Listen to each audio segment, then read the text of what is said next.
Les ETF Ethereum Spot sont-ils en mauvaise posture? C'est ceux qu'ont confié plusieurs sources proches des candidats. On en parle dans un instant. Le Crypto Daily. Mon nom est Benjamin Cohen. Et vous êtes bien sur le Crypto Daily. Le podcast qui traite de l'actualité crypto, NFT et métaverse. Dans vos oreilles, chaque jour, du lundi au vendredi.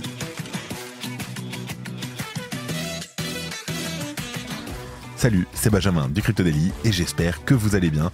Et donc vous l'avez compris, c'est notre actualité principale aujourd'hui. On parlera aussi de la nouvelle réglementation AML en Europe et des ambitions de WorldCoin. Mais avant tout ça, et comme d'habitude, le coin du marché. Here comes the money. Here we go. Alors, la semaine se termine en dents de scie pour le marché des cryptos. Bitcoin gagne 0,3% et se situe à un prix de 64 500 $. L'Ethereum chute légèrement de 0,3% pour un prix de 3 140 $. BNB en très légère hausse tandis que le Sol perd 2,4%. Le XRP augmente de 1%. Le Doge et le Ton perdent respectivement 0,48% et 2%. Et enfin, en dernière position, l'ADA chute de 1%. Allez, let's go, on passe aux news et on parle de la SEC. Ça faisait du bien pendant un petit moment, on avait moins parlé de la SEC et franchement, c'était pas plus mal. Mais là, avec les ETF Ethereum Spot, c'est sûr qu'on va beaucoup en reparler. En tout cas, la SEC s'apprêterait à rejeter les ETF Ether. Alors, après les ETF Bitcoin Spot, l'écosystème crypto s'attendait à une approbation sans heurte des ETF Ethereum Spot. Mais depuis quelques mois, le doute règne et la SEC semble être hésitante. Ces rumeurs viennent d'être alimentées par un nouveau rapport de Reuters qui a interrogé des sources proches des dossiers, dont des candidats aux ETF. Et selon le média, la SEC rejetterait les candidatures aux ETF le mois prochain. Je cite, « Les candidats américains et les autres firmes s'attendent à ce que la SEC rejette leur candidature après avoir refusé des entretiens avec l'agence au cours des dernières semaines. » Alors, il est vrai que la SEC s'est montrée taciturne en ce qui concerne les ETF Ethereum. C'est également l'avis de Jan Vanek, le PDG de Vanek, qui faisait part de ses prédictions pessimistes en début de mois. Je cite, « Le déroulement du processus légal est tel que les régulateurs vous font part de leurs notes sur votre candidature. C'est ce qui s'est passé pendant des semaines et des semaines avec les ETF Bitcoin. Mais maintenant, concernant Ethereum, le silence est total. » Alors, le dernier signe de la SEC a été un appel à commentaires sur les ETF Ethereum de Grayscale, Bitwise et Fidelity.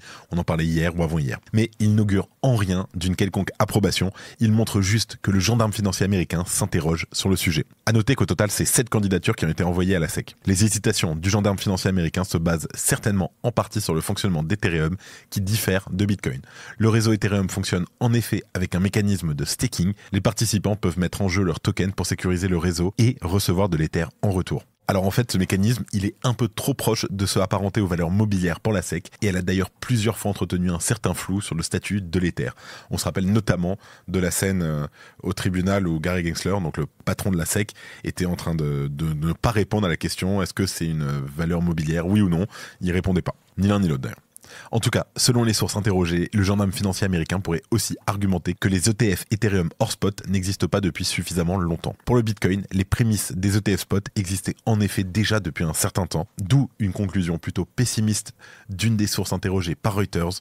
Je cite, « Il est entièrement possible que nous voyions éventuellement des ETF Ether, mais pas avant que ceux-ci ne soient rejetés une première fois et que les candidats doivent faire appel à la justice. » Alors ceux qui pensaient que la SEC serait amadouée par l'approbation des ETF Bitcoin Spot vont donc peut-être être déçus. Bien entendu, on vous tient au courant. Le tout dernier launch pool de Binance est disponible. Il s'agit du projet Renzo Protocol. En fait, Renzo, c'est une nouvelle solution qui a pour objectif de rendre le staking d'Ether plus simple et plus rentable. Et vous pouvez commencer dès aujourd'hui à farmer des tokens REZ du projet de Renzo Protocol en stackant des BNB et des FDUSD sur la plateforme. Alors, c'est très simple. Il vous suffit de vous rendre sur l'application Binance et de vous inscrire si cela n'est pas déjà fait. Une fois connecté, vous n'avez plus qu'à stacker des jetons BNB ou mieux encore des stablecoins FDUSD afin de vous couvrir de la volatilité. Vous recevrez alors des tokens quotidiennement jusqu'à la fin de base du farming qui est prévu le 30 avril 2024. Notez que si vous conservez en stacking vos BNB ou FDUSD, vous serez automatiquement éligible à recevoir des récompenses lors des prochains launch pools. Partenariat rémunéré. En deuxième news, on parle du Parlement européen qui vient d'adopter un nouveau cadre légal pour lutter contre le blanchiment d'argent, donc l'AML, et le financement du terrorisme. Patrick Hansen, donc le directeur de la stratégie et de la politique européenne de Circle, a voulu apporter des précisions sur le sujet. D'un point de vue légal, ce texte ne s'adresse pas précisément aux exchanges crypto, mais à l'ensemble de ce qu'on en appelle dans le texte les entités obligées. Cela inclut toutes les institutions non financières potentiellement concernées, qui sont par exemple des plateformes de jeux en ligne, des clubs de football, et donc aussi des exchanges crypto ou des crypto asset service providers. Les CASP, l'équivalent un peu des PSAN en fait. Le dirigeant de Circle insiste d'ailleurs sur le fait que les fournisseurs de matériel, de logiciels ou de portefeuilles crypto dits non custodial ne sont donc pas concernés par la loi. Ces CASP seront donc dorénavant soumis à de nouvelles obligations en matière de vérification de l'identité des utilisateurs. Mais l'ensemble de ces acteurs étaient de toute façon déjà obligés de le faire en vertu d'une loi actuelle. Par contre, le texte ajoute officiellement l'interdiction de proposer des crypto-monnaies dites anonymes, mais le règlement MiCA interdisait d'ores et déjà la possibilité. Alors, l'AMLR précise aussi que les transferts vers des portefeuilles non custodiales seront soumis à des mesures d'atténuation des risques, telles que la collecte des données sur l'origine et la destination des fonds. Mais encore une fois, Patrick Hansen insiste sur le fait que cela est déjà obligatoire. Une autre partie du texte concerne les paiements en espèces au niveau européen, qui sont dorénavant plafonnés à 10 000 €, même si chaque État peut décider d'abaisser cette limite s'il le souhaite. Par contre, il était aussi question d'une limite pour les paiements issus d'un portefeuille crypto non custodial, et le texte final n'a pas retenu cette option. Pour les paiements crypto issus d'un CASP, le KYC sera par contre indispensable, et pour les sommes supérieures à 1 000 €, des vérifications supplémentaires seront potentiellement demandées. Alors, Patrick Hansen veut quand même dénoncer le FUD et le bruit médiatique sur les réseaux sociaux par des personnalités qui ont crié à la fin des portefeuilles non custodiales et des paiements en crypto. Et même s'il n'est pas fan de la nouvelle autorité pour la lutte contre le blanchiment d'argent et le financement du terrorisme créé pour l'occasion, il insiste sur les aspects positifs de ces lois qui permettent encore beaucoup de choses en Europe. Merci d'écouter le Crypto Daily. Et enfin, en dernière news, WorldCoin travaille sur un partenariat avec PayPal et OpenAI. Alors, le succès du projet WorldCoin est indéniable et son expansion se vérifie chaque nouvelle semaine qui passe. On parle de 5 millions de personnes avec un World ID, presque 10 millions d'utilisateurs et 137 millions de jetons distribués dans 160 pays. Alors pour rappel, WorldCoin se présente comme un protocole ouvert préservant la vie privée et gratuit, destiné à devenir le plus grand réseau public d'identité et financier du monde. Le projet ambitionne d'authentifier l'humanité des utilisateurs dans un contexte de prolifération des bots et des deepfakes. Tools for Humanity, l'entreprise à l'origine du projet de numérisation de l'iris WorldCoin de Sam Altman, envisage désormais des collaborations avec des entreprises majeures du secteur technologique et financier. Selon Bloomberg, des discussions préliminaires ont notamment eu lieu avec PayPal et OpenAI, bien qu'aucun accord concret n'ait encore été établi à ce jour.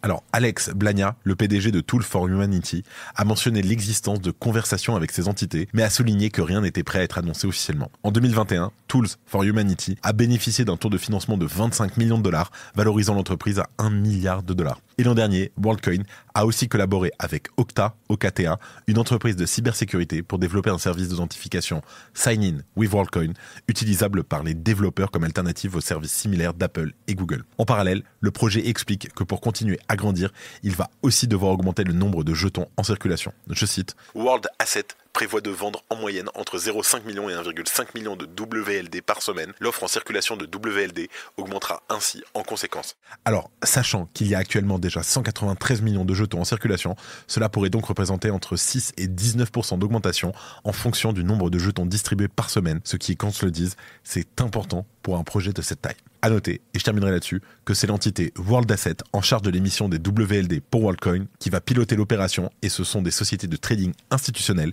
qui seront concernées par ces ventes. Je vous laisse avec Thomas pour les news en bref et je vous retrouve juste après. Merci Benjamin et bonjour à tous. Et on commence avec Terraform Labs qui restreint les accès aux citoyens américains. L'entreprise a annoncé des ajustements opérationnels suite à une décision judiciaire récente liée au procès de la SEC contre l'entreprise. Terraform Labs limitera l'accès de ses clients américains à certains produits dès la semaine du 28 avril. La BNB Chain va intégrer le liquid stacking nativement. L'intégration de cette fonctionnalité à la BNB Smart Chain est prévue entre avril et début mai. C'est une étape intermédiaire à l'arrêt définitif de la BNB Beacon Chain en juin 2024. Stripe va permettre aux commerçants d'accepter les paiements en USDC. Stripe prendra en charge les transactions USDC sur les réseaux Ethereum, Solana et Polygon. Et on termine la semaine avec une mauvaise nouvelle pour l'ETF Bitcoin de BlackRock. l'IBIT de BlackRock a connu un arrêt des nouveaux investissements ce mercredi. Ça met fin à une série de 71 jours consécutifs de gains nets depuis son lancement le 11 janvier dernier. Et voilà, c'est la fin de ce résumé de l'actualité du jour. Évidemment, pensez à vous abonner pour ne pas rater le suivant, quelle que soit d'ailleurs l'application que vous utilisez pour m'écouter. Rendez-vous aussi sur Twitter et LinkedIn pour d'autres contenus d'actualité exclusifs. Je crois que j'ai tout dit, faites attention à vous, et moi je vous dis à lundi. C'était Benjamin pour le Crypto Daily. Merci et à très vite.